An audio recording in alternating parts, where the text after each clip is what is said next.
आज का जो सरमन है होली वैसल, पाक बर्तन, बड़ी खूबसूरत तालीम आज खुदावंद के कलाम में से डिलीवर करूंगा होली वैसल के ताल्लुक से, पाक बर्तन के ताल्लुक से।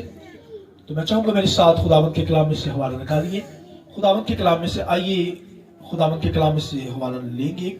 दूसरा तिमोथियुस दूसरा बाब उसकी 20वीं आयत खुदावंद के कलाम में से। बड़े घरों में ना सिर्फ सोने चांदी ही के बर्तन होते हैं, बल्कि लकड़ी और मिट्टी के भी, बाज इज्जत और बाज जिल्लत के लिए।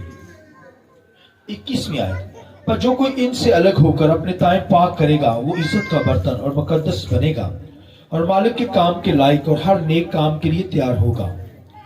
एक रेफरेंस मेरे साथ निकालिए खुदावंद के कलाम से, नामा रोमियो 9 बाब 21 आयत खुदावंद के कलाम में से लिखा है कि क्या कुम्हार को मिट्टी पर अख्तियार नहीं कि एक ही लौंदे में से एक बर्तन इज्जत के लिए बनाए और दूसरा बेइज्जती के लिए।